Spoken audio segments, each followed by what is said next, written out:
Cuando es alimentado el inductor, se crea un campo magnético entre el hierro en la dirección de los radios del inducido. El campo magnético entra en el inducido por la parte norte y sale por el polo sur. Cuando se alimenta el inducido, dos corrientes de mismo sentido recorren sus conductores situados bajo un mismo polo inductor. Los conductores quedan a una fuerza de igual intensidad y de sentido opuesto. Ambas fuerzas crean un par que giran el inducido del motor. El motor de corriente continua es una máquina reversible. Esto quiere decir que si le damos movimiento al rotor, se obtiene una fuerza electromotriz, y si por el contrario el inducido es sometido a una tensión, se obtiene movimiento con una capacidad para producir un trabajo mecánico, convirtiendo a la máquina en un electromotor.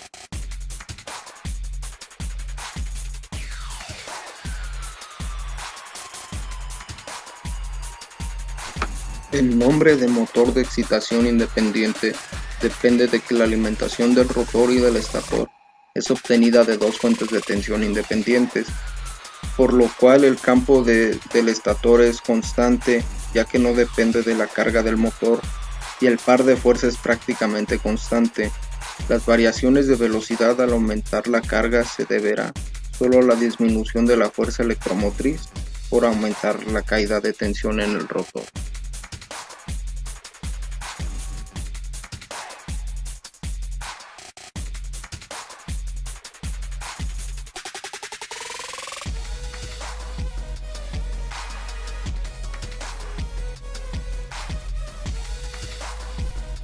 Inductor o estator.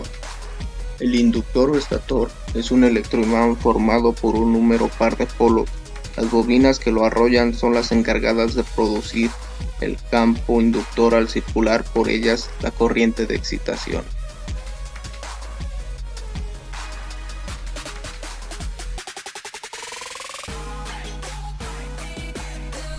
Inducido o rotor es una pieza giratoria formada por un núcleo magnético alrededor del cual va el devanado de inducido sobre el que actúa el campo magnético. Colector de delgas es un anillo de láminas de cobre llamadas delgas dispuesto sobre el eje del rotor, que sirve para conectar las bobinas del inducido con el circuito exterior a través de las escobillas. Escobillas o carbones son unas piezas de grafito que se colocan sobre el colector de delgas, permitiendo la unión eléctrica de las delgas con los bornes de conexión del inducido.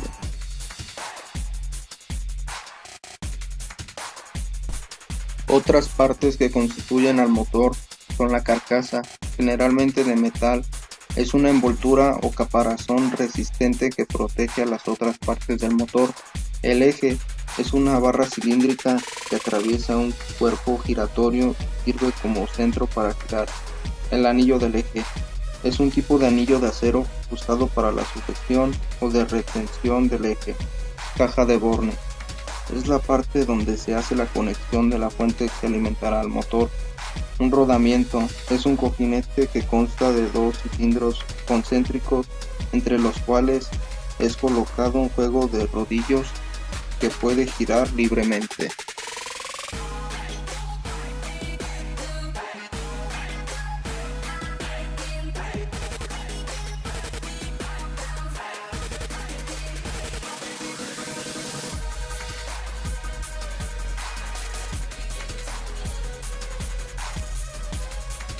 Las principales características generales del motor vienen grabadas en una pequeña placa de metal, la cual viene adherida a la carcasa del motor.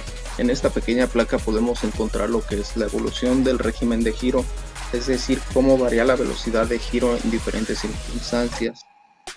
Esta se da en revoluciones por minuto. La potencia eléctrica absorbida por el motor, que es el consumo de energía dada en kilowatts. El par motor, el cual se refiere a la capacidad de arrastre que posee el motor dada en kilogramo fuerza metro.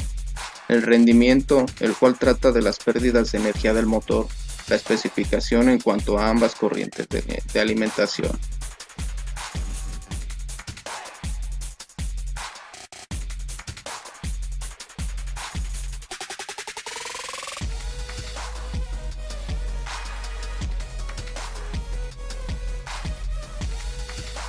Principales ventajas con las que cuentan este tipo de motores es que tienen una gran variedad de la velocidad, un fácil control, cada vez es más empleado, tiene una alta capacidad de sobrecarga, un alto rendimiento, se puede regular con precisión el par y son menos robustos que los motores asíncronos.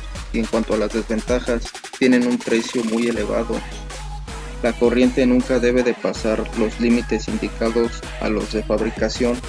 Su utilización debido a las dos caídas de tensión, una para la alimentación del inductor y otra para el inducido. Esto provoca un mayor consumo de potencia eléctrica, lo cual genera un mayor gasto económico.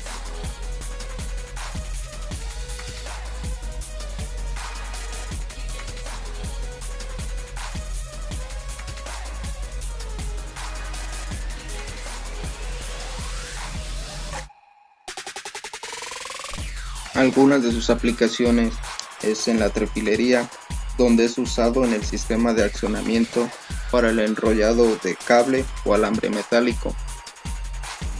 En la extrusión de plásticos y gomas, es usado para dar funcionamiento a todo el proceso de extrusión.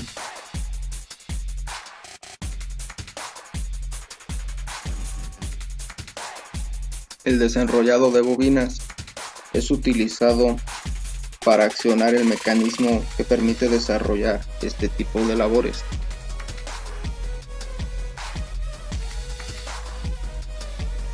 El taladrado es usado en el sistema de accionamiento, ya que es quien se encarga de casi todo este tipo de procesos.